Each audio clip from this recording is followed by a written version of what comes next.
আসসালামু আলাইকুম ওয়া রাহমাতুল্লাহি ওয়া বারাকাতুহু। আপনারা বলেন এই জান্নাতের বাগান আপনাদের বাঁশখালীর খানখানাবাদে হয়েছে, আপনারা খুশি না বেজার? জোরে বলেন খুশি না বেজার? যদি খুশি হন একবার জোরে বলেন আলহামদুলিল্লাহ। আর জোরে কোন আলহামদুলিল্লাহ। খুশি। এটা কিসের বাগান? জান্নাতের বাগান। কয়েকটা কথা বলবেন, উত্তর দিবেন, আলোচনা সুন্দর হবে। এটা কিসের বাগান? জান্নাতের বাগান। সবাই দিবেন কিসের বাগান? জান্নাতের বাগান। এই যে দুরূদ শরীফ পড়লেন, জিকির আজকার করলেন, ভালো লাগছে না?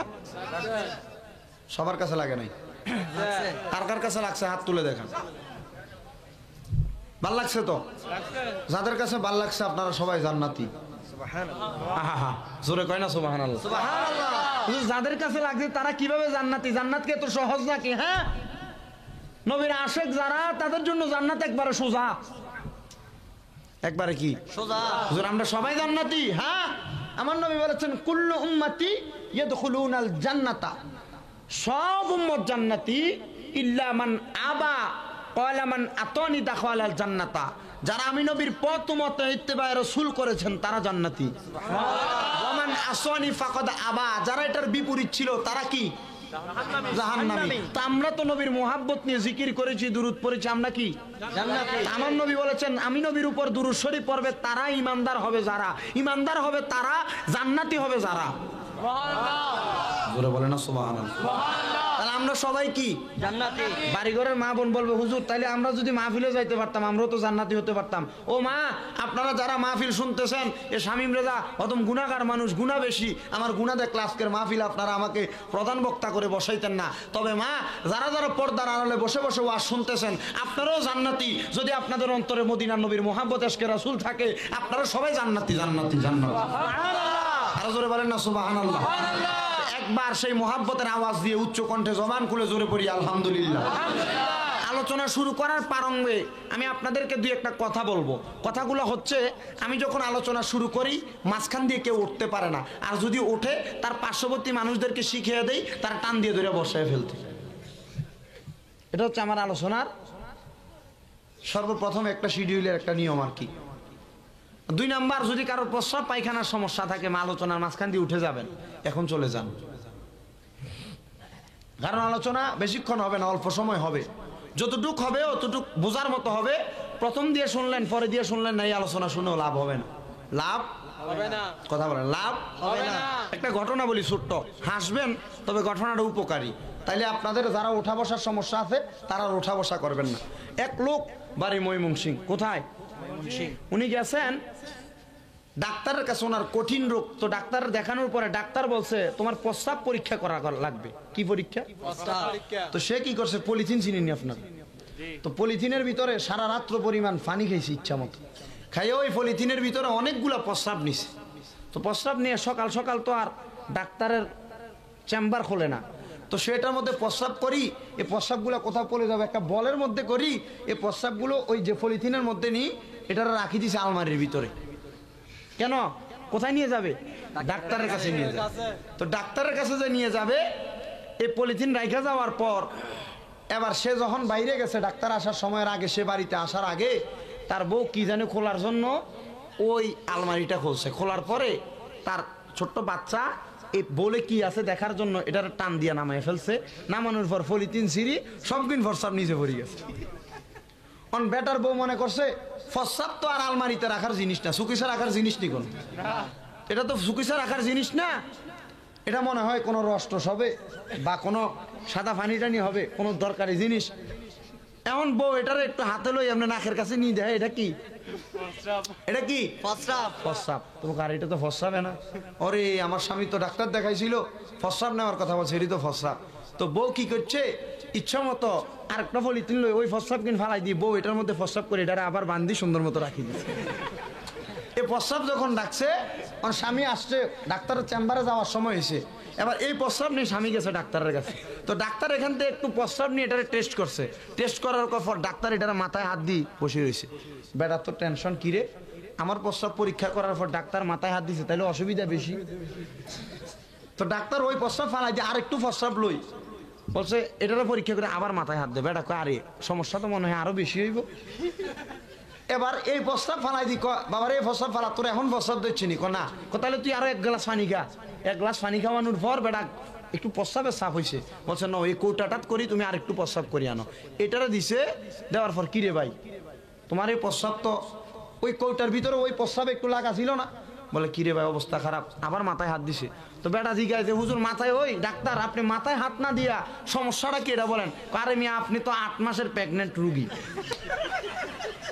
কয় মাসের 8 মাসে তো ডাক্তারের এখান থেকে গেছে তাড়াতাড়ি বাড়িতে আমি কিন্তু ওয়াজ শুরু করি নাই আমি এখন হাসাইতেছি পরে কিন্তু কান্দামু যাওয়ার পর বউরে কোনো কিছু বলে না টেনশন ঘাম ফুটতেছে গাল মুখ বাই বাই তো বউ জিজ্ঞাসা করতেছে স্বামী ডাক্তার কি বলছে বলো না মাতে না তো টেনশন বেশি পুরুষ মানুষ কিভাবে প্রেগনেন্ট হয় আবার জিজ্ঞাসা করে কিও তুমি বলো কি হয়েছে তোমার কি হয়েছে মাতে না কোনো কথা বলে না আবার জিজ্ঞাসা করছে মাতে না এবার পরের বার বারবার জিজ্ঞেস করে ধমক দি বলে তুমি জানো ডাক্তার আমারে বলছে আমি নাকি 8 মাসের প্রেগনেন্ট আমার পেটে নাকি 8 মাসের বাচ্চা তো এবার বউ বুঝতে পারছে আরে ঘটনা তো ওইটা নয় ঘটনা তো এইটা তো ডাক দিগো স্বামী আপনার যেই পলিথিনের মধ্যে প্রস্রাব ছিল আপনি তো একটু রাগিলা চিন্তা করছি প্রস্রাব যদি কম থাকে ফরি গেছে আপনারা কইলে আপনি নিয়ে আমার কোনো মাইট দেন এই জন্য আমি এটার মধ্যে আমি নিজে একটু প্রস্রাব করছি স্বামী আমি তো 8 মাসের প্রেগনেন্ট আমার পেটে বাচ্চা এই জন্য আমি আপনার এটাতে দিয়ে দিছি আসলে আপনার প্রস্রাব পরীক্ষা হয় নাই প্রস্রাব পরীক্ষা হয়েছে আমার পেটে 8 মাসের বাচ্চা স্বামী গো আপনি রাগ করেন না এবার আপনি আপনার পরীক্ষাটা করে আসেন স্বামী ক ও বুঝছি এটা নিয়ে কথা তো আপনারা যারা মাঝখান দিয়ে উঠে চলে যাবেন আলোচনা শুরু করার পর ওই 8 মাসের প্রেগনেন্ট রুগীর মতো ওয়াজ অর্ধেক শুনবেন বাড়িতে যে আগামীকালকে সকালে জিজ্ঞাসা করলে বলতে পারবেন না যারা লাস্টে আসবে তাবারুকের সময় তারাও আসবে আলোচনার কিছু বুঝবে না ওই যে ডাক্তারের মতো কারণ ডাক্তার এটা প্রস্রাব কি পুরুষের না মহিলার বোঝে নাই আপনারাও এমন হইবেন এখন আপনারা মনোযোগের সাথে ধৈর্য নিয়ে ঠিক ওই সময় পর্যন্ত বসতে রাজি আছেননি ইনশাআল্লাহ সবাই রাজি আছেননি ইনশাআল্লাহ তাহলে সবাই একবার জবান করে জোরে পড়েন আলহামদুলিল্লাহ গভীর মনোযোগ নীরব থাকবেন আজকের আলোচনাটা যেহেতু একজন আল্লাহ পাকের বন্ধুর স্মরণে ফাতে আফদাহুল আমার গৌসে পাক বড় পীর আব্দুল কাদের জিলানী এবং সুবহান ফকির নামক একজন ব্যক্তির ফাতিহা উপলক্ষে আজকের মাহফিল করা হচ্ছে শুধু তাই নয় রে মুসলমান বাবারা এই এলাকার মধ্যে যত মানুষ অন্ধকার কবরের মধ্যে শুয়ে আছে অন্ধকার কবরবাসীর কবর আযাব আমার আল্লাহ আজকের মাহফিলের ওসিলায় মাফ করতে পারে কি পারে না নবী আমার ডাক দিয়ে বললেন হে আমার উম্মতের দলেরা তোমরা একটা কথা সদা সর্বদা স্মরণ রাখবা যখনই তোমাদের মাঝে কোনো কোরআন এবং হাদিসের বাগান সাজানো হবে ওই কোরআন এবং হাদিসের বাগানটার মধ্যে তোমরা বসে যাবে ইয়া রাসূলুল্লাহ ইয়া হাবিবাল্লাহ নবী কেন আপনার কাছে আমরা জানতে চাই নবী আমার ডাক দিয়ে বলেন ওই কোরআন এবং হাদিসের বাগানের মধ্যে বসার কারণে তোমরা যখন মাঝে মাঝে সুবহানাল্লাহ আলহামদুলিল্লাহ লা ইলাহা ইল্লাল্লাহ ইস্তিগফার গুলো পড়বা আমার আল্লাহ পাক রব্বুল আলামিন ওই ইস্তিগফার সুবহানাল্লাহ আলহামদুলিল্লাহ বলার কারণে তোমার বংশের মানুষ যারা কবরে তাদের কবর আযাব maaf করে দিবেন সুবহানাল্লাহ তাহলে আপনার আলোচনা শ্রবণ করার প্রারম্ভে বলেন আমাদের আসল ঘরের নাম কি বিল্ডিং না কবর কবর আরো জোরে বলেন বিল্ডিং না কবর এ বন্ধুরা রে আমার আসল বাড়ির নাম হইল কবর ওই কবরে যাওয়ার পরে যদি আপনাকে ওই কবরে কঠিন আযাব দেওয়া হয় আপনি বলেন ওই কবরের আযাবকে আপনারা সহ্য করতে পারবেন নি রে বাবারা না না না কেউ কবরের আযাব সহ্য করতে পারবে না এবার আমার নবী রাহমাতাল লিল আলামিন নবী ডাক দিয়ে বলেন আল্লাহর কোরআনের দিকে তোমরা লক্ষ্য করো ইয়া রাসূলুল্লাহ নবী গো আপনার কাছে জানতে চাই আল্লাহর কোরআনের মধ্যে আমার আল্লাহ কি বলেছেন এবার আমার আল্লাহ পাকের পেয়ারা হাবিব কোরআনুল কারীমের আয়াত সূরা আহজাবের 58 নম্বর আয়াত তেলাওয়াত করে করে বলতেছেন ওয়াল্লাযীনা ইউযুনাল মুমিনিনা ওয়াল মুমিনাতি বিগাইরি মাকতাসাবু ফাকাদ ইহতামালু বুহতানা ওয়া ইসমান মুবিনা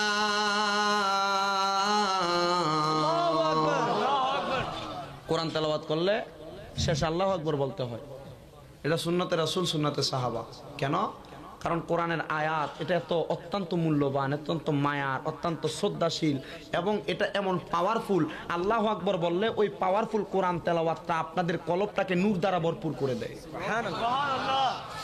আল্লাহর কোরআনে আল্লাহ বলেন ওয়াল্লাযিনা, এবং যাহারা ইউযুনা কষ্ট দেয় মুমিনিনা ওয়াল মুমিনাতি ঈমানদার বান্দা বান্দীদেরকে বিগয়রি মাকতাসাবু, কোনো অন্যায় ছাড়া, কোনো অপরাধ ছাড়া, ফাকাদ ইহতামালু বুহতানা ওয়া ইসমাম মুবিনা, তারা যেন পাপের বোঝাগুলো তাদের কাঁধের মধ্যে নিচ্ছেন। সহজ ভাষায় বুঝবেন, এলাকার মধ্যে যদি কোনো আল্লাহর ওলি থাকেন, পীর মাশায়েখ থাকেন, কোনো নরমাল লোক থাকেন, যে মানুষটা আল্লাহ পাকের ইবাদতের মধ্যে বেশি মশগুল, ও বন্ধু ওই মানুষটাকে যারা কষ্ট দেয়, কোনো আল্লাহ পাকের বন্ধুদেরকে নিয়ে যারা বাজে মন্তব্য করে, সমালোচনা করে, মনে রাখবেন গৌসে পাকের ফাতেহার মাস আসলে আমাদের এলাকায় কিছু মানুষ আছে যাদের চুলকানি শুরু হয়ে যায়। গৌসে পাকের ফাতেহার মাহফিল করলে আমাদেরকে বন্ড আর বেদাতির তোহমত দেয়। খাজা গরিবেন আমাদের 6 রজবের 6 শরীফ করলে আমাদেরকে তোহমত দেয়। গৌসে পাক বড় পীর আব্দুল কাদের জিলানীর স্মরণে 11 শরীফের মাহফিল করলে আমাদেরকে বন্ড তোহমত দেয়। তবে না না না, এই বন্ড তোহমত দেওয়াটাকে মানা যাবে না, কারণ আমার আল্লাহ পাক রব্বুল আলামিন বলেন যারা বন্ড তোহমত দেয়, যারা খারাপ মন্তব্য করে, আমি আল্লাহ ঘোষণা করলাম ফাকাদ ইহতামালু বুহতানা ওয়া ইসমাম মুবিনা, তারা যেন পাপের বোঝাগুলো তাদের কাঁধের মধ্যে নিজে নিজে নিয়ে নেয়। আমি জানতে চাই খানখানাবাদের বাবারা, আপনারা কি কোনোদিন এই পাপের বোঝা যদি আপনার কাঁধের মধ্যে ওঠে, আপনারা কি কোনোদিন আল্লাহ পাকের কোনো বন্ধুরে কষ্ট দিবেন নাকি? গাউসে পাককে নিয়ে বাজে মন্তব্য করবেন? কথা বলেন, মন্তব্য করবেন? এ হুজুর, আল্লাহর ওলি কিভাবে চিনবো, আল্লাহ পাকের বন্ধু আমরা কিভাবে চিনবো? আপনার কাছে আমরা জানতে চাই। এটা আমার কাছে জানলে হবে না, আমার নবীর হাদিসে মুবারাকা কি বলে আপনাদেরকে জানতে হবে। ইবনে মাজাহ শরীফের 303 নাম্বার পৃষ্ঠার 4119 নাম্বার একটা হাদিস শরীফ। ইবনে মাজাহ শরীফের 303 নাম্বার পৃষ্ঠার 4119 নাম্বার হাদিস আল্লাহর হাবিব বলতেছেন, নবী আমার বলেন, শোনো, আন আসমা বিনতি ইয়াজিদ আন্নাহা সামিআত রাসূলুল্লাহি সাল্লাল্লাহু আলাইহি ওয়াসাল্লাম, হযরতে আসমা বিনতি ইয়াজিদ বলতেছেন, আমি আমার নবীজির জবান মোবারকের মধ্যে বলতে শুনলাম, নবী আমার বলেন, আলা উনাব্বিউকুম বিখিয়ারিকুম, আমার নবী বলেন, আমি নবীকে তোমাদেরকে উত্তম ব্যক্তি সম্পর্কে খবর দিব না, আমি নবীকে তোমাদেরকে ভালো মানুষ সম্পর্কে খবর দিব না? ইয়া রাসূলুল্লাহ, হ্যাঁ আপনি আমাদেরকে ভালো মানুষ সম্পর্কে খবর দেন। এবার আমার নবী বলেন, ক্বালু, যখন আমার নবী তাদেরকে এই কথা বললেন, তারা উত্তর দিচ্ছেন, বালা ইয়া রাসূলুল্লাহ, আপনি আমাদেরকে খবর দেন। এবার আমার নবী বলেন, ক্বালা খিয়ারিকুমুল্লাযিনা, শোনো শোনো শোনো, উত্তম ব্যক্তি সম্পর্কে খবর হইল, আমি নবী ঘোষণা করলাম, উত্তম ব্যক্তি হইল তারা। ও নবী গো, কারা আপনি বলে দেন? আমার নবী বলেন, ইযারু উযকিরাল্লাহি আযজা ওয়া জাল্লা, যাদের দিকে তাকাইলে আমার আল্লাহর কথা স্মরণ হইয়া যায়, তারাই হলো উত্তম ব্যক্তি। হুজুর, কাদের দিকে তাকাইলে আল্লাহর কথা মনে হইয়া যায়? তারা আর কেউ না, আপনাদের পাশে শুয়ে আছেন হযরতে মালিক শাহ কুতুবী, আছে না নাই? চট্টগ্রাম শহরের মধ্যে গিয়ে দেখেন আল্লাহর ওলি হযরত ইমাম শেরে বাংলা রহমতুল্লাহ আলাইহি, আমাদের শাইন শাহ শ্রীকুটি এবং তৈয়ব এবং তহের শাহ হুজুর কেবলাগন, তাদের চেহারার দিকে তাকাইলে আমার আল্লাহর কথা স্মরণ হয়ে যেত। শুধু তাই নয় গো, ইমামে হাশিমি রহমতুল্লাহ আলাইহি নামক একজন আল্লাহর ওলি, ওনাদের দিকে তাকাইলে আমার আল্লাহর কথা মনে হইয়া যাইত।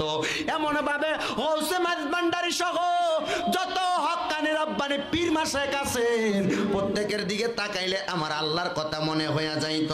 আর আমার নবী বলেন, তাদের দিকে তাকাইলে যেহেতু আল্লাহর কথা মনে হইয়া যায়, শোনো শোনো মুসলমানের দলেরা, তোমরা বেশি বেশি তাদের দিকে তাকাও। নবী আমার অপর হাদিসের মধ্যে বলতে লাগলেন, আর তাদের দিকে তাকাইয়া থাকলে তোমাদের জীবনের সগীরা গুনাহগুলো পড়ে যায়। সুবহানাল্লাহ। কোন হক্কানি হক্কানি পীর হক্কানি আলেম ওলামাদের দিকে তাকাইলে গুনাহ ঝরে যায়। সুবহানাল্লাহ। অনেক মানুষ বসতে চায় না, ওয়াজ মাহফিল ভালো লাগে না।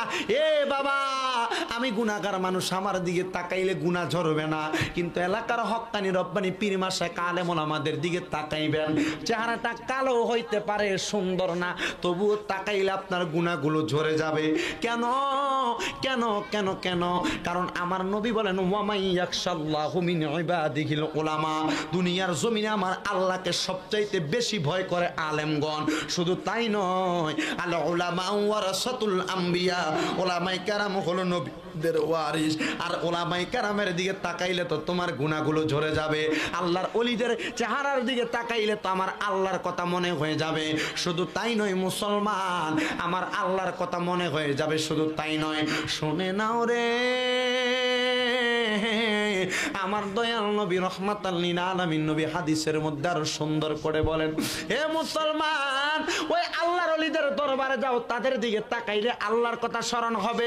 কিন্তু তোমরা কি জানো, ওই আল্লাহর ওলির দরবারের মধ্যে পাগল ফকির কিছু মানুষ থাকে, চুলগুলো জটওয়ালা, খাইতে পারে না, রাস্তার মধ্যে শুয়ে থাকে। শাহ আমানত শাহর দরবারে যাবেন, দেখবেন এমন ফকির পড়ে আছে, অনেক পাগল পড়ে আছে। গৌসে মাঝভান্ডারির দরবারে যাবেন, এমন পাগল ফকির পড়ে আছে। এ ভাই, মনে রাখবারে, এই পাগল ফকিরদেরকে কোনো কথা বলা যাবে না। এলাকার মধ্যে দুপুরবেলা রাত্রিবেলা কোনো পাগল ফকির যদি আইসা তোমার ঘরের দরজায় কোরআন আরে, তাদেরকে কিছু বলা যাবে না। ইয়া রাসূলুল্লাহ, কেন? আমার নবী হাদিসে মুবারাকার মধ্যে বলতেছেন, মেশকাতুল মাসাবির মধ্যে হাদিস বর্ণনা, নবী আমার ইবনে মাজাহ শরীফের 303 নম্বর পৃষ্ঠা 4115 নম্বর হাদিসের মধ্যে নবী আমার বলেন, শুনো, আন মুআয ইবনে জাবালিন قال قال رسول الله صلى الله عليه وسلم আলা উখবিরুকা আম মুলুকিল জান্নাতি, আমার নবী বলেন, আমি নবী কি তোমাদেরকে জান্নাতের বাদশা সম্পর্কে খবর দিব না? ইয়া রাসূলুল্লাহ, নবী গো, জান্নাতের বাদশা কারা? আপনি নবী আমাদেরকে বলে দেন। নবী আমার এই কথা বলার পরে সাহাবায়ে কেরাম বলেন, কুনতু বালা, হ্যাঁ ইয়া রাসূলুল্লাহ, আপনি আমাদেরকে খবর দেন। এবার আমার নবী বলেন, ক্বালা রাজুলুন, যেই ব্যক্তি হবে দাঈফুন, দুর্বল, মুস্তাদআফুন, যু তিমরাইনি লা ইউবাহু লাহু লাউ আকসামা আলাল্লাহি লা আবাররা, এই ব্যক্তিটা হবে শক্তিহীন, কাপড়গুলো হবে ছিঁড়াপাড়া। আল্লাহর ওলি গৌসুল আজম মাইজভান্ডারের দরবারে যান, অথবা যখন মিলাদুন নবীর জশ্নে জুলুস হয়, জামিয়ার ময়দানের পাশে পাশে অনেক পাগল ফকির ঘুরে বেড়ায়। আমার নবী বলেন, এই মানুষগুলো হবে দুর্বল, শরীরে শক্তি থাকবে না, কাপড়গুলো হবে ছিঁড়াপাড়া। ওই মানুষগুলো হবে আল্লাহ পাক রব্বুল আলামিনের জান্নাতের বাদশা। শুধু তাই নয়, লাউ আকসামা আলাল্লাহি লা আবাররা, তাদেরকে তোমার পছন্দ হবে না, মান্য করতে মনে হবে না। তবে মনে রাখো মুসলমান, মুসলমান মনে রাখো, ওই ব্যক্তি যদি লাউ আকসামা আলাল্লাহি লা আবাররা, আমার আল্লাহর কাছে কোনো দোয়া করে, আমার আল্লাহ তার দোয়াটা সরাসরি কবুল করে নাই। এই জন্য কোনো পাগল, কোনো ফকির, কোনো রাস্তার মিসকিনকে কষ্ট দেওয়া যাবে না। বাড়ির মধ্যে যদি আসেও তাদেরকে দূর দূর করে তাড়িয়ে দেওয়া যাবে না। সামান্য কৌশল বিনিময় করে হলেও তাদেরকে বিদায় করা লাগবে।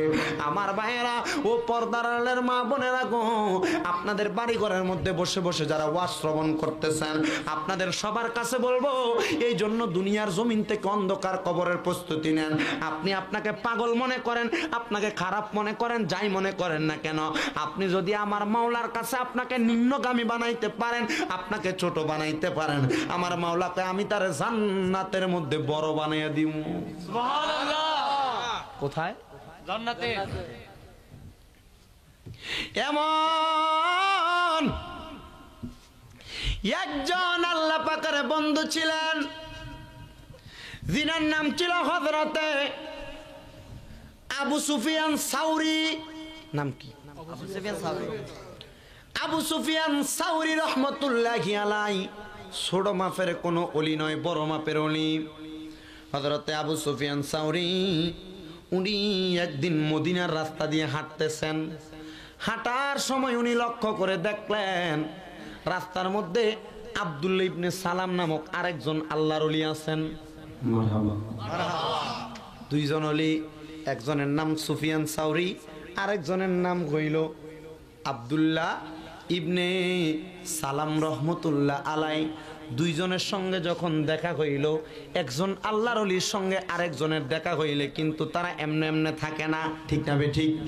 এ বাবা রে,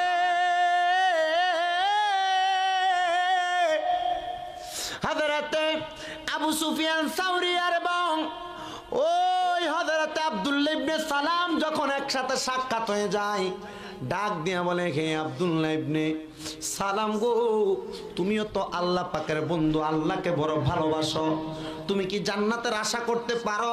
বলেন না, আমি জান্নাতের আশা করি না। তুমি আব্দুল্লাহ ইবনে সালাম জান্নাতের আশা করতে পারো না, আমি সুফিয়ান সাউরিও জান্নাতের আশা করতে পারি না। বলে আসো না, আমরা একসাথে কোনো একটা জায়গার মধ্যে বসে আমরা একটু মুতালা করি, কোনো কথাবার্তা বলি, কোরআন হাদিসের আলোচনা আমরা একটু করি। দুইজন আল্লাহর কোরআন এবং রাসূলের হাদিস সম্পর্কে আলোচনা করতেছেন। হঠাৎ এক সময় একটা মহিলা হযরতে সুফিয়ান সাউরি এবং আব্দুল্লাহ ইবনে সালামের সম্মুখে আসলেন, ডাক দিয়ে বললেন, মা, ও আমার মা, আপনি কেন আমাদের কাছে চলে আসলেন? আপনি কি জানেন না আমরা পুরুষ মানুষ, আপনি মা আমাদের সামনে আসলে কোনো অসুবিধা হবে কিনা আপনি কি জানেন না? বলে হ্যাঁ জানি, আল্লাহ পাক রব্বুল আলামিন কোরআনুল কারীমের মধ্যে বলেছেন, আইনামা তাকুনু ইউদরিকুমুল মাউত ওয়ালাউ কুনতুম ফি বুরুজিম মুশাইয়াদা, তোমরা তোমাদের মহিলাদেরকে, মা বোনদেরকে জাহিলিয়া যুগের মহিলাদের মতো বের হতে দিবা না, আর যদি দেওয়া হয় ইফতিজিং হবে, ধ্বংস হবে, লীলা হবে, খারাপ কর্মকাণ্ড হবে, এই জন্য তোমরা দিবা না। মাগো মা, আমি আবু সুফিয়ান সাউরির কাছে আপনি কেন আসলেন, আপনার কাছে জানতে চাই। ডাক দিয়ে বলেন, হে আবু সুফিয়ান সাউরি এবং আব্দুল্লাহ ইবনে সালাম, তোমরা দুইজন যে এখানে বসে বসে কথা বলতেছ, আমি শুনতে পাইলাম তোমরা দুইজন তোমাদের কথার মধ্যে বলতেছো, কোন মানুষ যখন ইন্তেকাল করে, মানুষটা পুরুষ হোক বা মহিলা হোক, তাদের মরার পরে যদি তাদের সন্তান তাদের জানাজার নামাজটা পড়ায়, আল্লাহু আকবার বলে তাকবীরে তাহরিমার মধ্যে যদি দাঁড়ায়, চারটা তাকবীর দিয়া সালামটা শেষ করার আগে আমার আল্লাহ নাকি তার মা বাবার জীবনের গুনাহ মাফ করে দেয়। সুবহানাল্লাহ।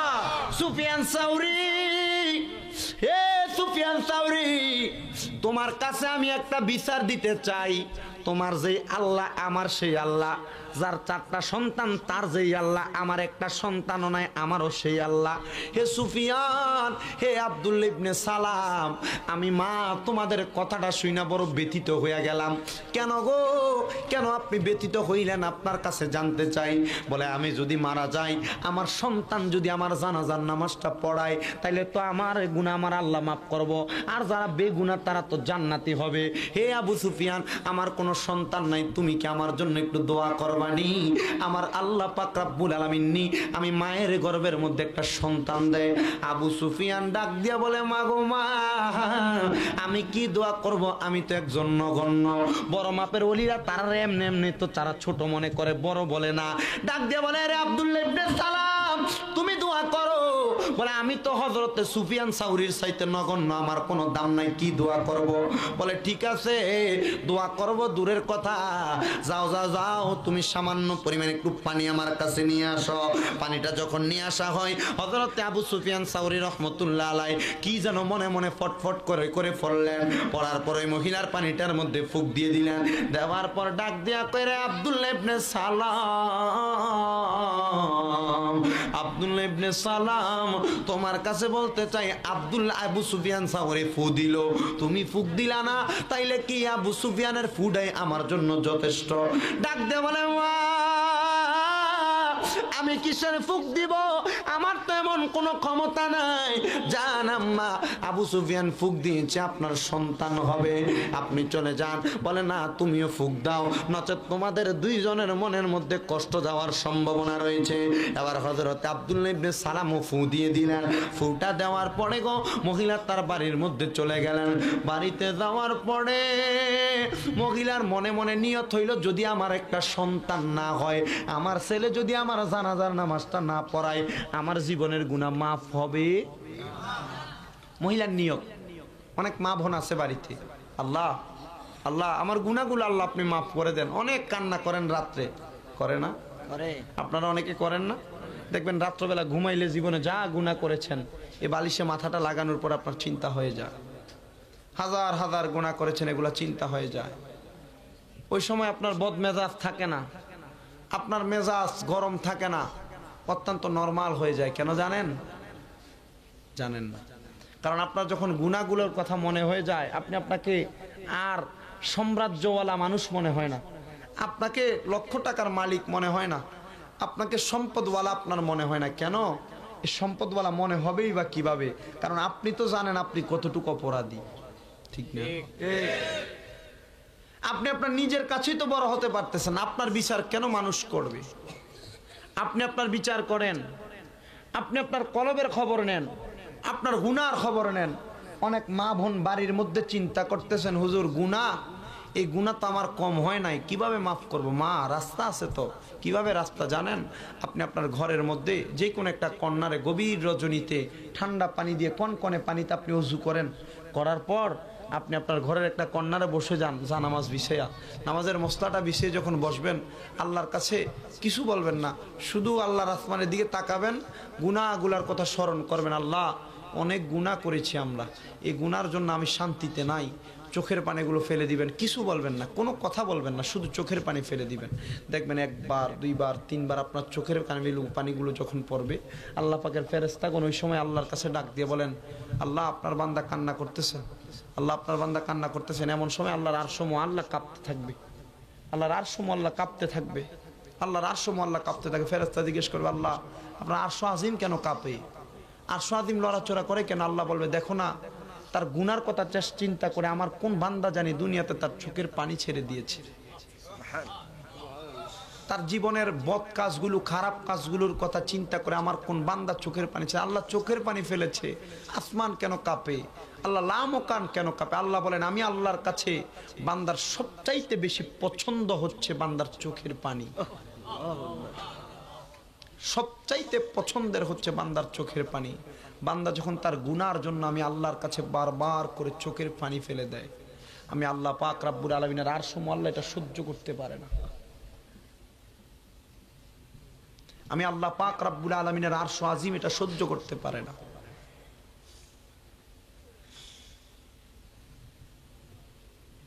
ওই সময় ফেরেশতা আল্লাহকে ডাক দিবেন, আল্লাহ এখন কি করব? আল্লাহ বলেন, আমার বান্দা কি টাকা চায়, পয়সা চায়, ধন চায়, দৌলত, কি চায়? আল্লাহ চোখের পানি ফেলতেছে। আপনি তা বান্দার মনের খবর জানেন, আপনি তো এটা সম্পর্কে বড় জ্ঞানী। আল্লাহ বলবেন, আমি তো দেখতেছি আমার বান্দার মনটা অন্য কিছু চায় না, সে জীবনে যা গুনাহ করেছে গুনাহগুলো ক্ষমা চায়। আল্লাহ কি করব?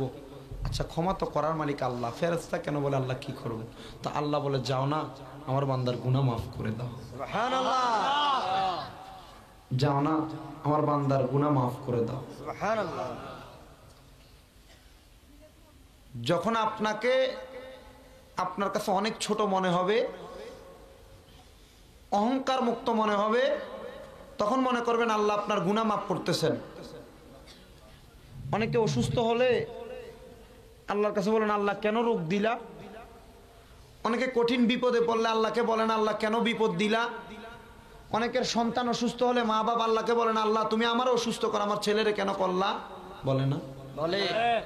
অনেকে ব্যবসায় বরকত না থাকলে বলে না, ব্যবসার মধ্যে কোনো উন্নতি না হলে বলে না, আল্লাহ কেন এগুলা দিলা? যখন আপনার কঠিন বিপদ আসবে, যখন আপনার পরিবারে কঠিন রোগ বালা মুসিবত লাগবে, যখন আপনার কোনো দিক দিয়ে লস হয়ে গেছে মনে করবেন আল্লাহ আপনাকে পরীক্ষা করতেছে। এই জিনিসটা যদি আপনার এই অন্তরে থাকে, দেখবেন আল্লাহ পাক রব্বুল আলামিন অটোমেটিকলি আপনার এগুলাতে আবার বরকত দিয়ে দিবেন। সুবহানাল্লাহ।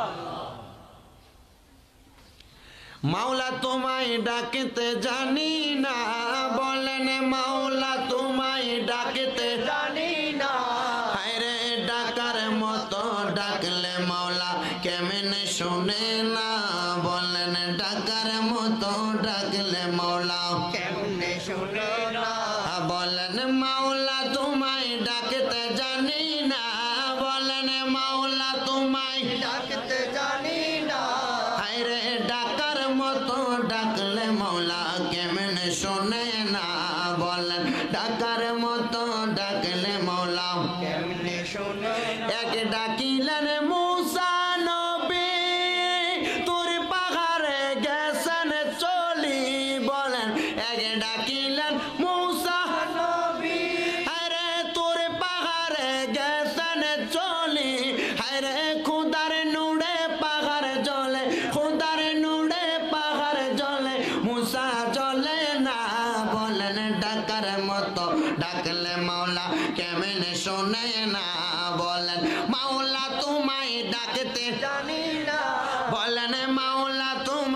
কত হায়রে ডাকার মতো ডাকলে মৌলা কেমনে শুনে না বলেন ডাকার মতো ডাকলে মৌলা কেমনে শুনে না হায়রে আর কে ডাকলেন আদমে নবী তার ডাকেতে সারা দিলেন আরাফাতে নি বলেন এক ডাকিলেন ইউনুস নবী তার ডাকেতে সারা দিলেন মাছের পেটে নি হায়রে দোয়া ইউনুসের উসিলায় দোয়া ইউনুসের উসিলায় মাফ করিলেন রব্বানা ডাকার মতো ডাকলে মাওলা কেমনে শুনে না বলেন মাওলা তোমায় ডাকতে জানি না বলেন মাওলা তোমায় ডাকতে জানি না হায়রে ডাকার মতো ডাকলে মাওলা কেমনে শুনে না মান লাহুল মাওলা ফালাহুল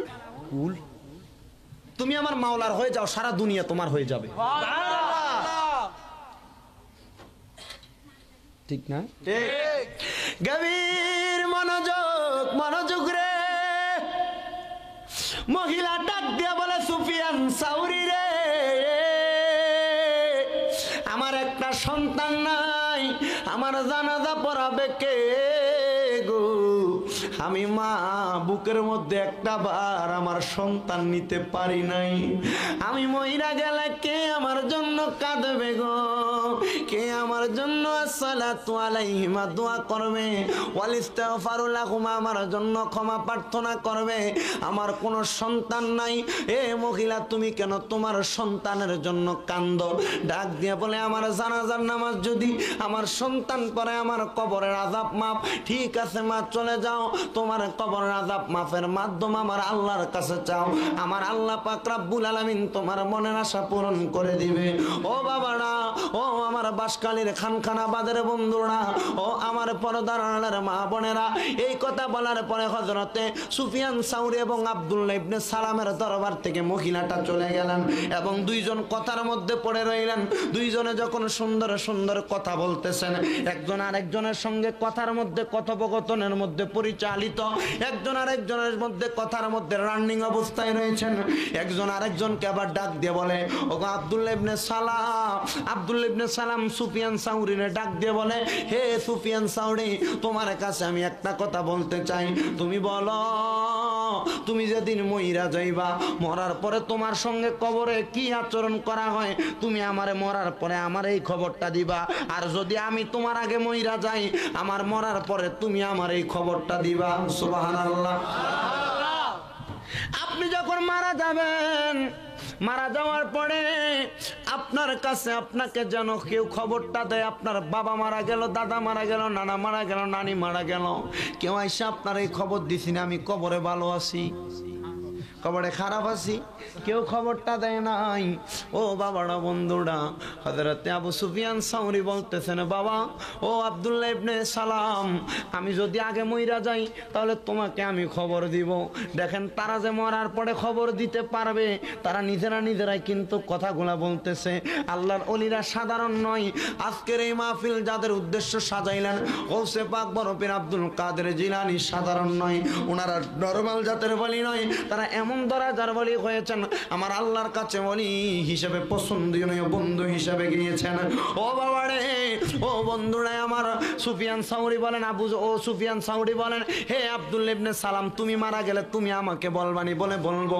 এমন কথোপকথনের পরে হযরতে আবু সুফিয়ান সাউরি অল্প কিছুদিন পরে ইন্তেকাল করলেন ইন্তেকাল করার পরে হযরতে আব্দুল্লাহ ইবনে সালাম রহমতুল্লাহ আলাই উনি ঘুমের ঘরে স্বপ্নে দেখলেন আবু সুফিয়ান সাউরি রহমতুল্লাহ আলাই জান্নাতের মধ্যে আমার নবীর সম্মুখে বসে আছেন জবান খুলে জুড়ে বলেন আল্লাহু আকবার আবু সুফিয়ান সাউরি রহমতুল্লাহ আলাই যখন ওই জায়গার মধ্যে আমার নবীজির সঙ্গে জান্নাতের মধ্যে একটা পেয়ালার মধ্যে জান্নাতে আনকমন টাইপের খাবার আপেল নয় মালটা নয় মুসাম্বি নয় অন্য কোনো দুনিয়ার মিষ্টি জাতীয় খাবার নয় এমন কিছু খাবার নিয়ে বসে আছেন যে খাবারগুলো হযরতে আব্দুল্লাহ ইবনে সালাম কোনোদিন দেখে নাই ডাক দিয়ে বলে হে আবু সুফিয়ান তুমি অন্ধকার কবরে চলে গেলা ওই কবরের মধ্যে তোমার কি অবস্থা তুমি বলো তুমি জানিয়ে দাও হযরতে আবু সুফিয়ান বলেন ওই কবরের মধ্যে সবচাইতে পুঁজি হইল আমার আল্লাহর প্রতি দুনিয়াতে নির্ভর করে থাকা, আমার আল্লাহর প্রতি ভয় থাকা, আমার আল্লাহর প্রতি তাকওয়া থাকা। দুনিয়াতে যত বিপদ আসুক, টেনশন আসুক, চিন্তা আসুক না কেন, আমার আল্লাহর প্রতি তার সবর থাকা। আল্লাহর প্রতি সবর যদি থাকে, ওই ব্যক্তিটা দুনিয়ার জমিন থেকে কবরে আসতে তার জন্য জান্নাত রেডি আছে, তার জন্য জান্নাত রেডি আছে।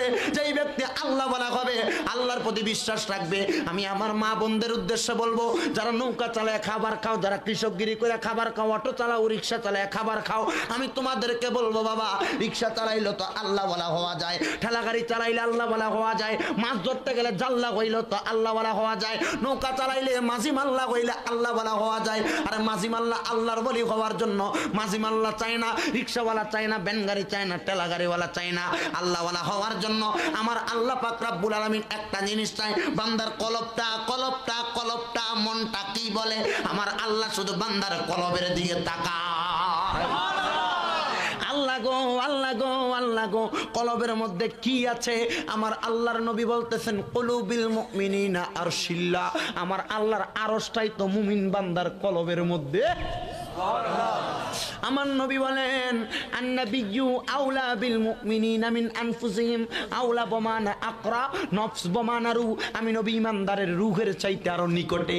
হে বন্ধু আমার, হে বাবারা, আপনার কলবে যদি নবী থাকে, আপনার কলবে যদি আমার আল্লাহ থাকে, খোদার কসম দুনিয়ার জমিন থেকে জান্নাতের চিন্তা করবেন না। কলবের মধ্যে আল্লাহ এবং তার রাসূলকে বাসা বানাইয়া গাউসে পাক বড় পীর আব্দুল কাদের ফাতিহার কথা স্মরণ করে, হাজা গরিবে নওয়াজের ফাতিহার কথা স্মরণ করবেন, গৌসুল আজম মেজবান্ডারির ফাতিহার কথা স্মরণ করবেন, বড় বড় হক্কানি রব্বানি আল্লাহর ওলিদের ফাতিহার কথা স্মরণ করবেন, তাদের হাতে হাত রেখে বায়াতে রাসূল গ্রহণ করবেন, আওলাদের রাসূলদেরকে ভালোবাসবেন, আল্লাহর ওলিদেরকে মুহাব্বত করবেন। মুহাব্বত করার কারণে, বায়াত গ্রহণ করার কারণে, আওলাদের রাসূল এবং অন্যান্য হক্কানি রব্বানি পীর মাশায়েখদের হাতের মধ্যে হাত রেখে বায়াত গ্রহণ করার কারণে আপনি জান্নাতের রাস্তা পেয়ে যাবেন, জান্নাতের রাস্তা পেয়ে যাবেন। শুধু জান্নাত নয়, আল্লাহর ওলিদেরকে ধরলে আপনি আল্লাহ পাবেন, রাসূলও পাবেন। এটা দুনিয়ার কোনো সাধারণ কথা নয়, এটা স্বয়ং আমার আল্লাহ পাকের কথা।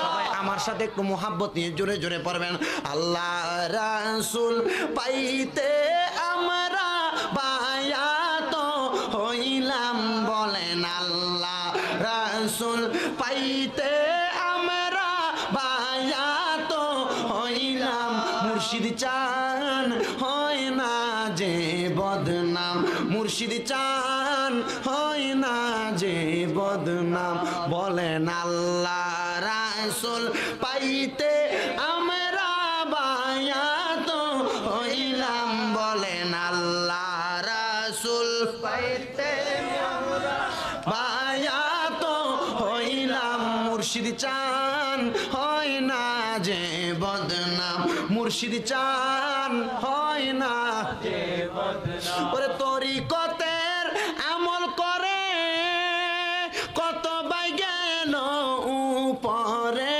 গো, আমায় রাইখো সুনজরে, আমার আমল নাই, বলেন আমায় রাইখো চরণে তলে, প্রাণে ভরে দেখতাম হাসমি চান হয় না যে বদনাম, মুর্শিদ চান হয় না যে বদনাম, বলেন আল্লাহ রাসূল পাইতে আমরা বায়াত হইলাম, আরে আল্লাহ রাসূল পাইতে আমরা বায়াত হইলাম, মুর্শিদ চান হয় না যে বদনাম, মুর্শিদ চান হয় না যে বদনাম। তুমি যেদিন যাবে গো চলে, আমাকে যেও না ফেলে গো।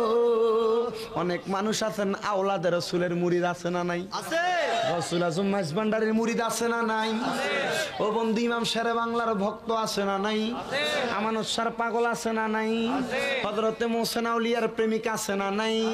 শুধু আল্লাহর ওলির কাছে যাইয়া বলবা, আমরা গুনাহগার, আমরা বদকার, আমরা সিয়াকার, আমাদের গুনার অভাব নাই।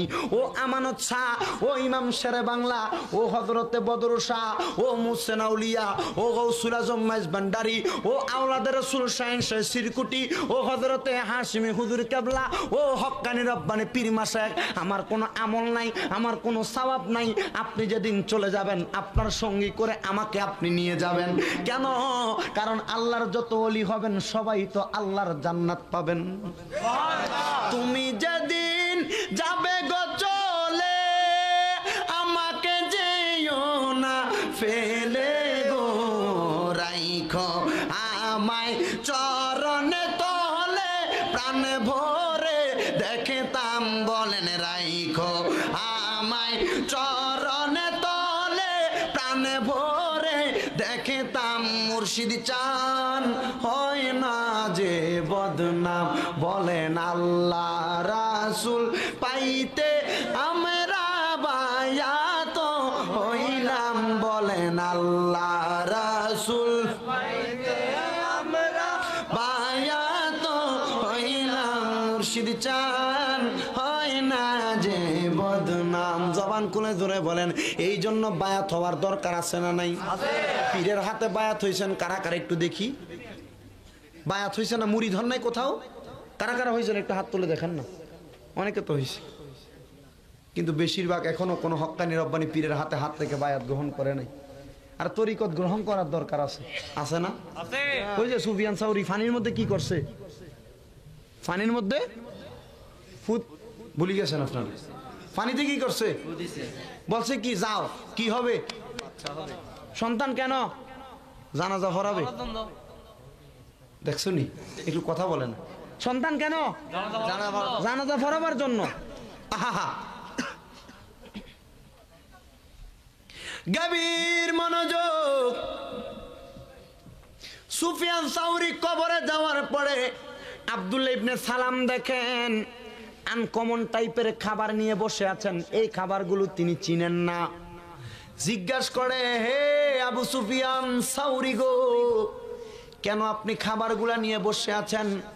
আপনার সামনে যিনি বসে আছেন ইনি তো আমার মদিনার রহমতওয়ালা নবী। আপনি আমার নবীর সাথে বসে আছেন। হে সুফিয়ান সাউরি, আপনি বলেন আপনি কার অপেক্ষা করতেছেন? বলে আমি অপেক্ষা করতেছি এমন একজন মা, যে মায়ের সন্তান একজন কোরআনের হাফেজ।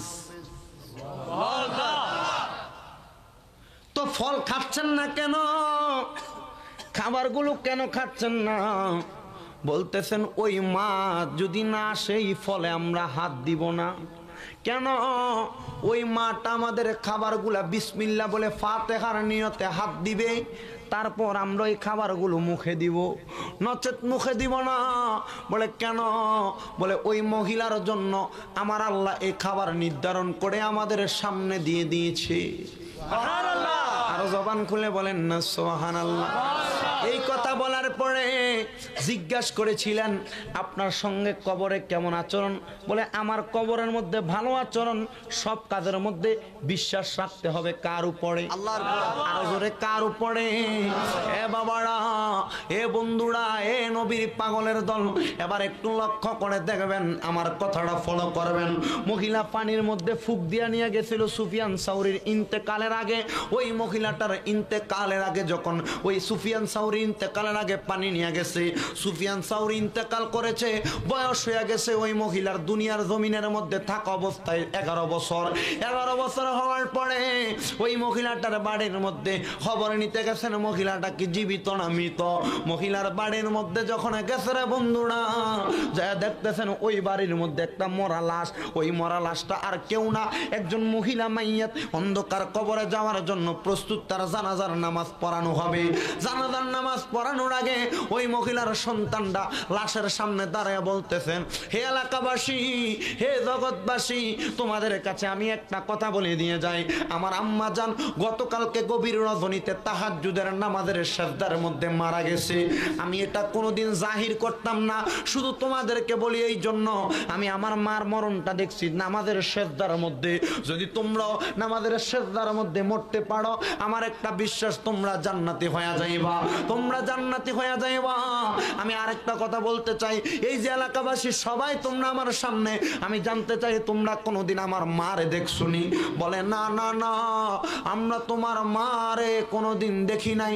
তবে শোনো আমার মা ইন্তেকাল করার আগে আমি যখন বুঝওয়ালা হয়েছে, আমার বয়স যখন 10 থেকে 11তে পড়েছে, আমার মা আমাকে বলে দিয়ে গিয়েছেন আমার মাকে অন্য কোনো পুরুষ দেখে নাই, মাত্র 2 জন পুরুষ দেখেছেন। সুবহানাল্লাহ।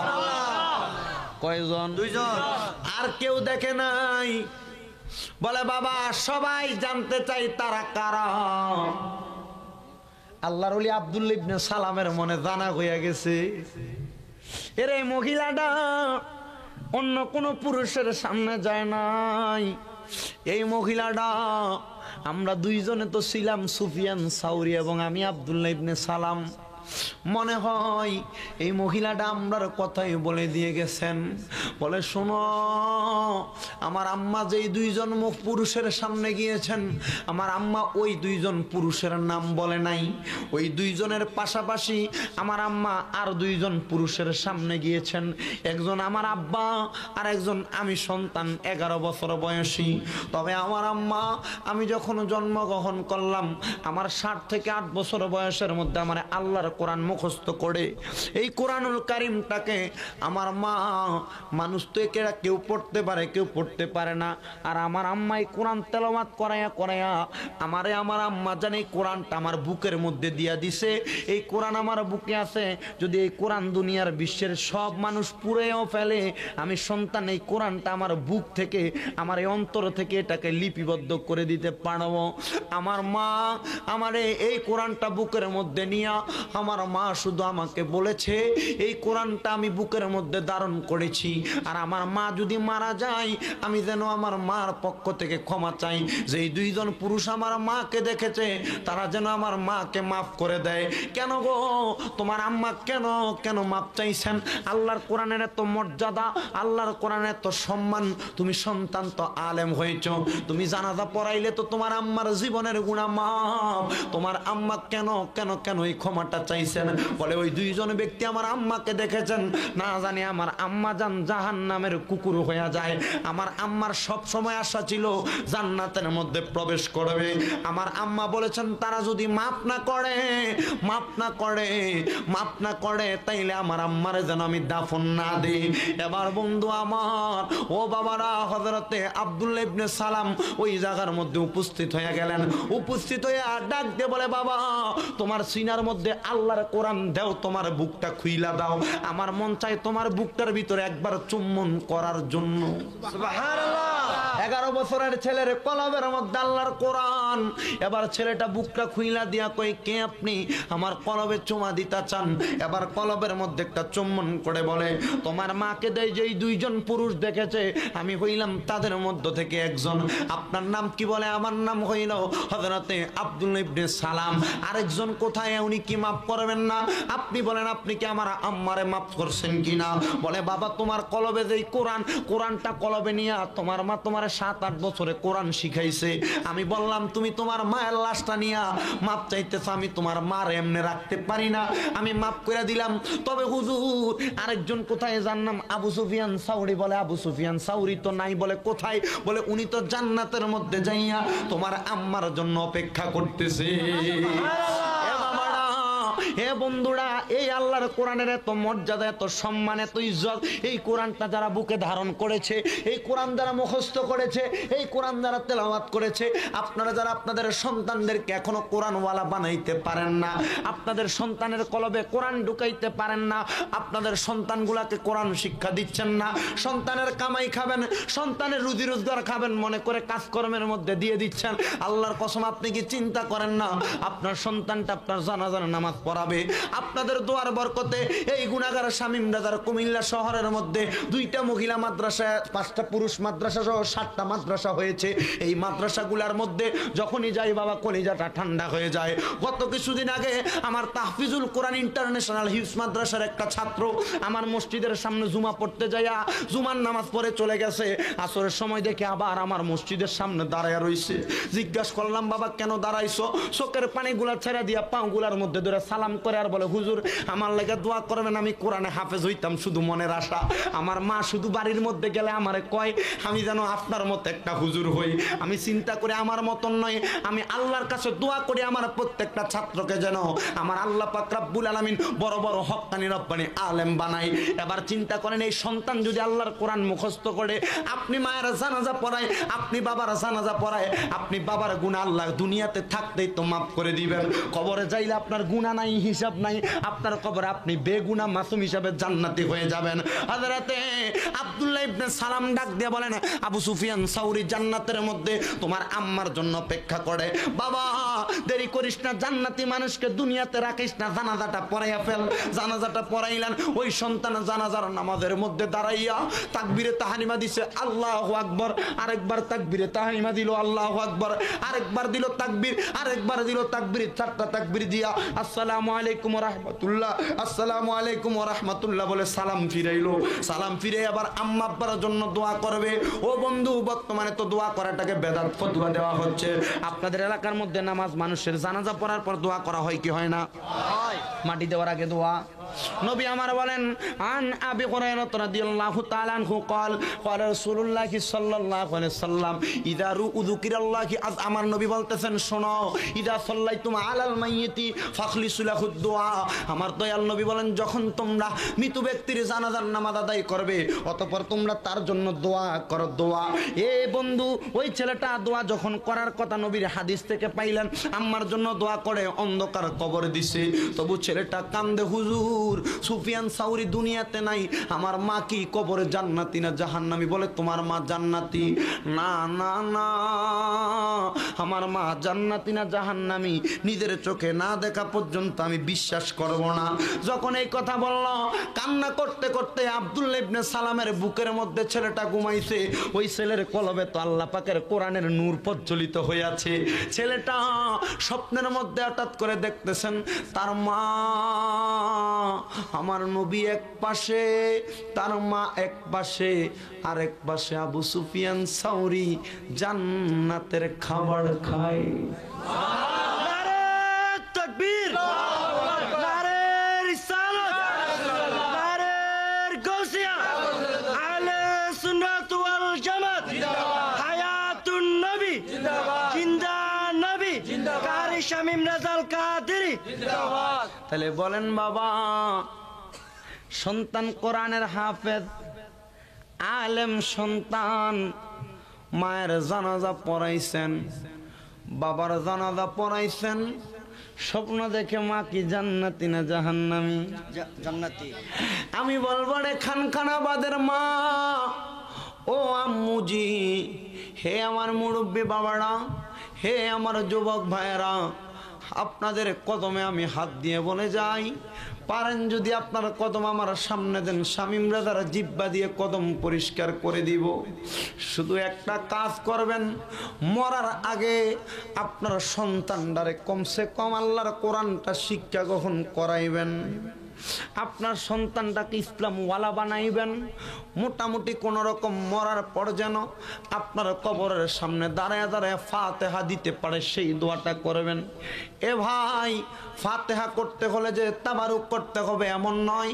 আপনার সন্তান টাকা পয়সা দন দৌলত নাই, কোনো ইনকাম নাই, আপনি নৌকা চালায় সন্তান মানুষ করেছেন, কামাই রুজি করতে পারে নাই, বেশি টাকা ইনকাম করতে পারেন নাই, আপনার সন্তানকে আপনি শুধু আল্লাহর কোরআন শিখে গেছেন। টাকাও কবরে যাবে না, পয়সাও কবরে যাবে না, ধন কবরে যাবে না, দৌলত কবরে যাবে না। আপনার সন্তান আপনার জন্য দোয়া করলে যখন দুনিয়াতে বলবে, রব্বির হামহুমা কামা রব্বায়ানি সগীরা ওয়া কুর রব্বির হামহুমা কামা রব্বায়ানি সগীরা।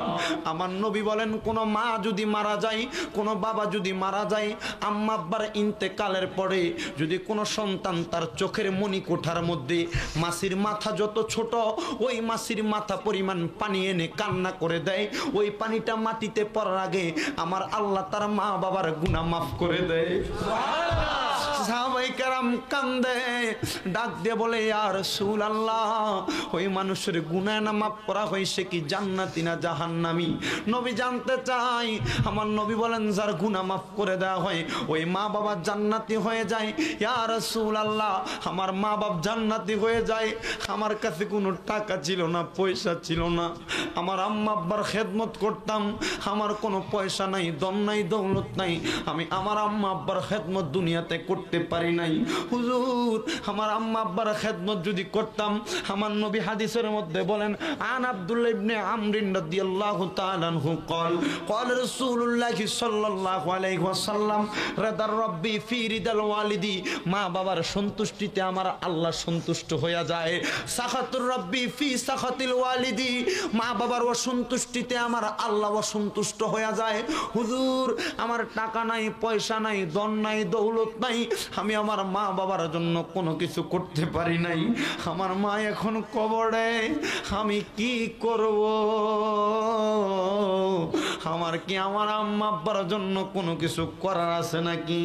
এ বাবা রে, আম্মা আব্বার জন্য ফাতিহা যারা করো, আম্মা আব্বার জন্য যারা দোয়া করো, আমি শুধু তোমাদেরকে বলবো, তোমার বাবা ঈদের দিন নিজের ছিঁড়া লুঙ্গিটা পরতেন, ধোয়া লুঙ্গি পরতেন, ময়লা লুঙ্গি পরে ঈদগাহের মাঠে যাইতেন, কিন্তু তুমি সন্তানের জন্য একটা দামি কাপড় দিতেন। তোমার মা নিজের পানের টাকাগুলো রেখে দিতেন। তোমার মা ঈদের দিন একটা নতুন জামা কাপড় পরতো না, জামা কাপড়ের টাকাগুলা দিয়া তুমি সন্তানের পড়ালেখার খরচ চালাইছে, তুমি সন্তানকে ব্যবসার কাজে সহযোগিতা করেছে। তোমার মার তুমি দামি একটা কাপড় পরাইতে পারো নাই।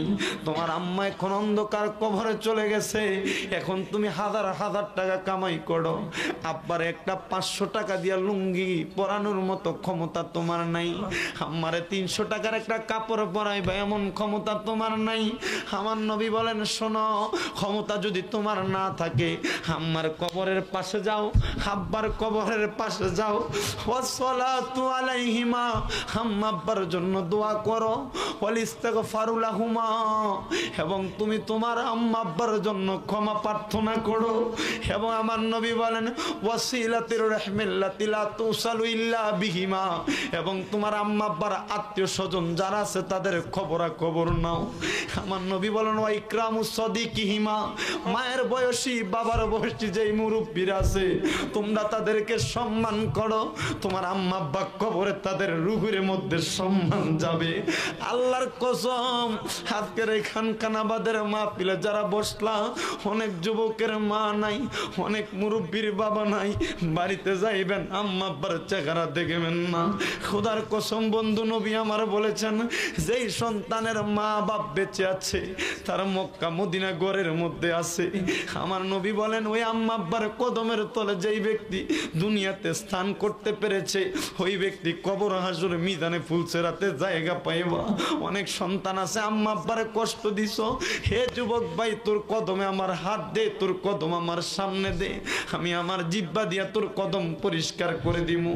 এখান থেকে যাইবি, তোর বাপ মা যদি বাড়ির থাকে আব্বা আম্মার পাগুলার বুকের মধ্যে লইবি, ডাক দিয়ে কইবি মা আমি বড় অন্যায় করছি, গুনাহ করছি বাবা, আমি আপনার সঙ্গে বড় অন্যায় করছি, আমার মাফ কইরা দেন।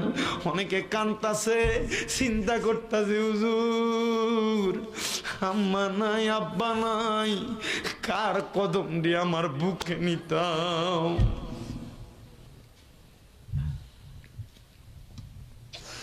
নবী আমার ডাক দিয়া বলে রে, মা বাপ নাই অসুবিধা নাই, খুদার জান্নাত হারায়া ফেলছো, মা বাপ হারায়া, মা বাবার কবরের সামনে যাইবা, মাথাটা তো পশ্চিম দিকে ফিরে দিছি, উত্তর দিকে মাথা, দক্ষিণ দিকে পাগুলা, মার মাথাটা যেই দিকে ফিরানো ঠিক ওই দিকে ফিরা থাকবা।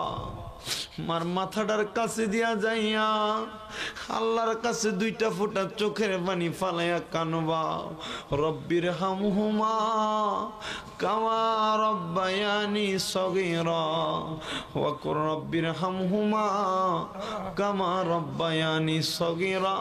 চোখের পানি মাটিতে পড়ার আগে আল্লাহ তোমার মা বাবার কবরের আযাব মাফ করে দিবে। ওরে মা যার বেঁচে নাই তার মতো দুঃখী নাই, মা যার বেঁচে নাই তার মতো দুঃখী নাই, খালা ফুফু মায়ের মতো না মাগো, জান্নাতের চাবি আমার মা, জান্নাতের চাবি আমার মা মাগো, জান্নাতের চাবি আমার মা। ওরে বাবা তুমি কেমন আছো, মা তুমি কেমন আছো, অন্ধকার কবরে তোমরার জন্য কান্দে অন্তর দু চোখের পানি জড়ে। বাবা তুমি কেমন আছো, মা তুমি কেমন আছো, অন্ধকার কবরে তোমার জন্য কান্দে অন্তর দু চোখের পানি জড়ে, তোমার জন্য কান্দে অন্তর দু চোখের পানি জড়ে। ছোট্ট কালের কথা পরে যখন মনে বসে বসে কান্দি মাগো পানি দুই নয়নে, বসে বসে কান্দি মাগো পানি দুই নয়নে। আমার কষ্ট বুঝার মতো কেউ নাই সংসারে, তোমার জন্য কান্দে অন্তরে দু চোখের পানি জড়ে। বাবা তুমি কেমন আছো, বাবা তুমি কেমন আছো, অন্ধকার কবরে তোমার জন্য কান্দে অন্তর দু চোখের পানি জড়ে, তোমার জন্য কান্দে অন্তর দু চোখের পানি জড়ে। কত কষ্ট করলা বাবা সন্তানের লাগিয়া, রোদে পুরে পুরে তোমার শরীর শেষ করিলা, রোদে পুড়ে পুড়ে তোমার শরীর শেষ করিলা। এখন আর তো দেখি না গো তোমার মতন কেউ, তোমার মতো তোমার জন্য কান্দে অন্তরে দু চোখের পানি জড়ে, তোমার জন্য কান্দে অন্তর দু চোখের পানি জড়ে। মা তুমি আমার আগে যেও না গোমরে যুবক। এ মুরব্বী বাবা যার মা বাপ আছে এই মাহফিল থেকে যাইয়া পাগুলার মধ্যে ধরে কইবি মাফ কইরা দাও, এরে মইরা গেলে বুঝবি রে, মরার পরে বুঝবি মা বাপ কত আপন, মা বাপ কত আপন। মা তুমি আমার আগে যেও না গোমরে, আমি কেমন করে দেব মাটি তোমার কবরে, আমি কেমন করে দেব মাটি তোমার কবরে। মা তুমি আমার আগে এরে 10 মাস 10 দিন মায়ে গর্ব দিল ঠাই, রক্ত মাংস খাইয়া আমি ববে আইলাম ভাই, এরে ভূমিষ্ঠ হইয়া আমি উঠিলাম কান্দিয়া, শান্ত করিল মায়ে বুকের দুগ্ধ দিয়া, আরে অসুখ হইলে দেখি চায়া আমার মায়ের দেবী জানাই বয়ারে, হেরে তার মা নাই, অসুস্থ হইল জ্বর হইল পুতের খবর বারবার নিত, যার বাপ নাই বাপ থাকতে ডাক্তারের কাছে নিজে দৌড়াদৌড়ি করত, এখন মাও নাই বাপও নাই, ফোলাটার মনে শান্তি নাই, জ্বর না অসুস্থ না পুরা শরীর ব্যথা করলে কেউ আইসা খবর নেয় না, আরে অসুখ হইলে দেখি চায়া আমার মা বাবাই রইছে বিছানার পাশে বইয়া রে, আল্লাহর কাছে বলে আমায় তুমি দাও গলয়া, সন্তানের নিও না, দুঃখের দরদি আমার জনম দুঃখী মা, গর্ভধারিণী মা, জনম দুঃখিনী মা, দুঃখের দরদি আমার জনম দুঃখী মা। আল্লাহ, যাদের মা নাই বাবা নাই, আমার রাসূলে মুস্তাফার ওসিলাই আম্মা আব্বার কবর তুমি জান্নাতের বাগান বানায়া দাও।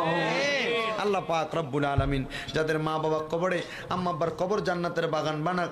আল্লাহর ওলিদের সোহবত নিয়ে আমাদেরকে থাকার তৌফিক দান করুক। সবাইকে একটা দাওয়াত দিচ্ছি। আমার হাতে যেটা দেখতে পাচ্ছেন এটা হচ্ছে আল্লাহর হাবিব সাল্লাল্লাহু আলাইহি ওয়াসাল্লামের নালাইন শরীফ জুতা মুবারকের নকশা। এটার সবচাইতে বড় ফজিলত, কোনো মহিলার গর্ভে যখন সন্তান আসে এটা একটু সুবাইয়া পানি খাওয়াইলে এটার ফজিলত বরকতে তার গর্ভের সন্তান আসার সময় যে ব্যথা হয়, আল্লাহ পাক এটার ফজিলতে তার ব্যথা কমাইয়া দেয়। ঘরের মধ্যে, দোকানের মধ্যে, ব্যবসা প্রতিষ্ঠানে রাখলে অনেক বরকত হয়। যারা পারেন নিয়ে যাবেন। 30 টাকা হাদিয়া আমার একটা লোক নিয়ে এসেছে। তবে এটা যেন পায়ের সাথে না লাগে। কোরআন শরীফ যেভাবে হেফাজত করেন এটাকেও ঠিক সেইভাবে হেফাজত করবেন। আসেন, আমরা তো আমার নবীকে আমাদের দুই চোখে দেখি নাই, ওই নবীকে পাওয়ার জন্য একবার একটু জবান খুলে আমার নবীকে দাঁড়ায় সালাম দেন। আল্লাহ আল্লাহ আল্লাহ আল্লাহ আল্লাহ আল্লাহ আল্লাহ আল্লাহ জোরে আল্লাহ আল্লাহ আল্লাহ আল্লাহ আল্লাহ আল্লাহ। কেন চিনলে না রে মন আমার গৌসুল আজম মাঝ ভান্ডারি মাওলানা কে মোহন মারহাবা। আল্লাহ আল্লাহ, জবান খুলে আল্লাহ আল্লাহ আল্লাহ আল্লাহ আল্লাহ। কেন চিনলে না রে মোহন আমার গৌসুল আজম মাঝ ভান্ডারি মাওলানা কে মোহন মারহাবা। আল্লাহ আল্লাহ আল্লাহ আল্লাহ। না চিনিয়া মরিয়া গেলে বিফল জীবন, কেন চিনলে না রে মোহন আমার গৌসুল আজম মাঝ ভান্ডারি মাওলানা কে মোহন। মাশাআল্লাহ আল্লাহ আল্লাহ আল্লাহ আল্লাহ। আল্লাহ একদিন লইয়া যাইবা ইমানদার বানাইয়া নিয়র, ইমানদার বানাইয়া নিয় নবীজির প্রেম ইমানের মূল, সবাই বোঝার তৌফিক দিও। মাশাআল্লাহ আল্লাহ আল্লাহ আল্লাহ আল্লাহ আল্লাহ আল্লাহ আল্লাহ।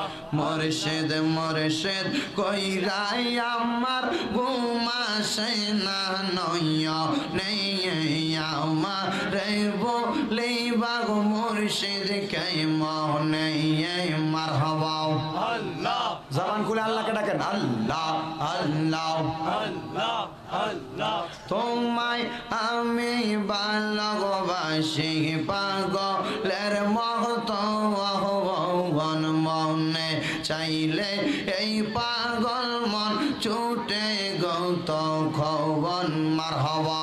আল্লাহ আল্লাহ এলাকার লোক যেই যাব লোক বলবো না তোমায় জীবনে আমার বলিবা মুর্শিদ কে মনে মারহাবা।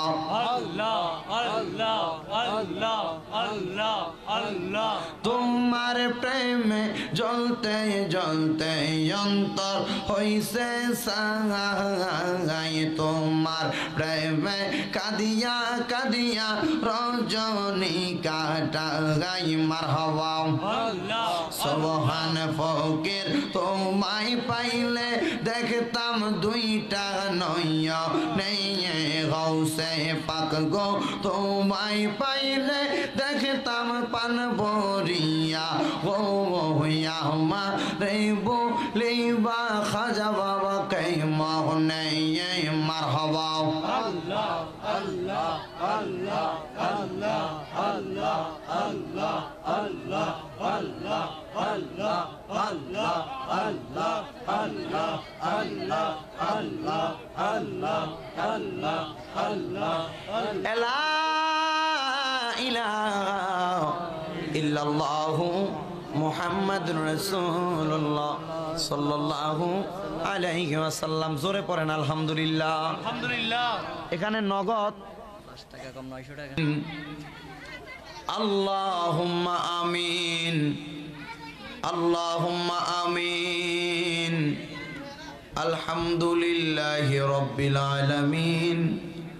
আসসালাতু ওয়াসসালামু আলা রাসূলিহিল কারীম। সবাই মোহাব্বতের আওয়াজে ডাক দেন আল্লাহ। আরো মোহাব্বতে ডাক দেন আল্লাহ। আরো উচ্চ কণ্ঠে ডাক দেন আল্লাহ। এবার পড়েন ইয়া রাসূলুল্লাহ। সবাই পড়েন আলহামদুলিল্লাহ।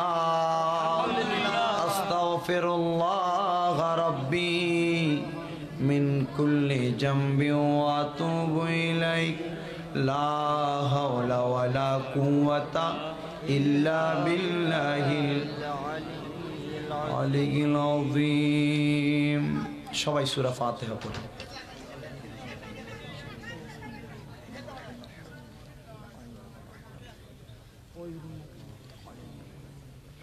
গুনার বোঝা মাথায় লইয়া ডাকতেছি, মাপ কর মাপ কর আল্লাহ এলাহি। তুমি যদি মাপ না কর বান্দারে, বল তোমার বান্দা যাবে কার কাছে। আদর করিয়া মানুষ আল্লাহ বানাইয়া, কেমনে দিবা জাহান্নামে ফালাইয়া। মাবুদ ও দয়াল আল্লাহ, মায়ার নজর করে তাকিয়ে দেখেন আল্লাহ। এই চট্টগ্রাম জেলার অন্তর্গত বাঁশখালী থানাধীন 3 নং খানকানাবাদ 1 নং ওয়ার্ড রশিদ চৌধুরীর বাড়িতে এই এলাকাবাসীর উদ্যোগে আল্লাহ সুবহান ফকিরের বাৎসরিক ফাতিহা উপলক্ষে আজিমুসান পবিত্র ঈদে মিলাদুন নবী সাল্লাল্লাহু আলাইহি সাল্লামের মাহফিল এবং ফাতিহা দাকুম উপলক্ষে যারা যারা আজকে এই মাহফিলের শেষ প্রান্তে স্বামী গুনাহগারের সাথে আখিরি মুনাজাতের সময় হাত বাড়িয়ে দিয়েছে, আমার কতগুলা মুরব্বী বাবা, কতগুলা যুবক নওজোয়ান ভাইরা, কতগুলা ছোট্ট মাসুম বাচ্চারা, বিশেষ করে সোশ্যাল মিডিয়ার মাধ্যমে আমার ভাই বাবারা হাত বাড়াইলেন। আল্লাহ, যার হাত আপনার কাছে মায়া লাগে, পছন্দ হয়, ওই হাতের ওসিলায় আমাদের জীবনের গুনাহ আপনি মাফ করে দেন। ওই আমার আল্লাহ, আমরার জীবনের গুনাহ তুমি ক্ষমা করছনি। আমরার আম্মায় আব্বার কবরের আযাব বন্ধ হইছে নি, দাদা দাদিরে ক্ষমা করছনি। মাবুদ, ডাকলে কি জোড়ায় রে মন, জপলে কি ফান ঠান্ডা হয়। এ না দেখিলে দুই নয়নে নয়নে রে আল্লাহ, করো আল্লাহ জাহালয় তোমার মনে। আল্লাহ, আজ আজকের মুনাজাতে কে জানি হাত বাড়াইছে বাবা নাই, কে জানি হাত বাড়াইছে গো মা নাই, তাদের আম্মা আব্বার কবর জান্নাতের বাগান বানায়া দাও। মরিয়া গিয়াছেন আল্লাহ যারার মা বাপ, মাফ করিয়া দেন না গো আল্লাহ কবরে রাজা। আকাশেতে চন্দ্র সূর্য হাল্লায় উঠে বারে বার, কবর দেশে যারা গেছেন ফিরিল না আর। আল্লাহ আল্লাহ কে জানি মা বাবা হারাই এতিম রে আল্লাহ, তাদের আম্মা আব্বার কবর জান্নাতের বাগান বানায়া দাও। আল্লাহ আজকের মাহফিলে যেই মা বোনেরা, যেই ভাই বাবারা আম্মা আব্বা হারাই এতিম, আল্লাহ তাদের আম্মা আব্বারে তুমি মাফ করে দাও।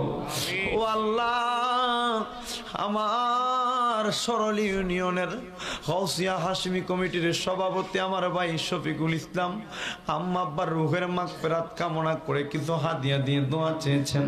আল্লাহ ভাইয়ের আম্মা আব্বার কবর তুমি জান্নাতের বাগান বানায়া দাও। আল্লাহ যারা বেঁচে আছে হায়াতে তয়্যিবা নসিব করো। আল্লাহ আমার শফিক ভাইয়ের আব্বা আম্মারে তুমি কবুল আর মঞ্জুর করে নাও। পর্দার আড়ালে অনেক মা বোনেরা হাত বানাইছেন, আমার মা বোনদেরকে তুমি কবুল আর মঞ্জুর করে নাও। আল্লাহ বিশেষ করে এই বাঁশখালীর জমিনে কামাল ভাইয়ের নেতৃত্বে, সাকিবের নেতৃত্বে যেই ভাইয়েরা কষ্ট করে এসেছেন, আল্লাহ প্রত্যেককে তুমি কবুল মঞ্জুর করে উত্তম যাজা প্রদান করে দাও। ও আল্লাহ গো, আমাদের সবাইকে মদিনাওয়ালার সাচ্চা পাক্কা গোলাম হিসেবে কবুল মঞ্জুর করেন। এই মাহফিলটাকে আপনি কিয়ামত পর্যন্ত দায়েম এবং কায়েম রেখে দেন। আমার মা বোনদেরকে আবেদা সলেহা নেককার ইমানদার মুত্তাকি হিসেবে কবুল করেন। বিশেষ করে যত প্রবাসী ভাই বিদেশের জমিনে, আল্লাহ তাদের সবাইকে আপনি কবুল মঞ্জুর করেন। 5,000 টাকা থেকে শুরু করে 1 টাকা পর্যন্ত যারা যারা মাহফিলের মধ্যে দান করেছেন, প্রত্যেকের দানটা আপনি কবুল মঞ্জুর করেন। আখিরি তামান্না, আল্লাহ যেই দিন মরে যাব, মৃত্যুর বিছানায় আমরা শুয়ে যাব, মালাকুল মউত আজরাইল আসবে আমাদের রূহ কবজ করার জন্য। ওই কঠিন মুসিবতে আমার নবীর নূরানি চেহারা মুবারক দেখাইয়া সকলের দিলে আর জবানে পড়াইয়া দিয়েন মধুর কালেমা লা ইলাহা ইল্লাল্লাহু মুহাম্মাদুর রাসূলুল্লাহ সাল্লাল্লাহু আলাইহি ওয়াসাল্লাম।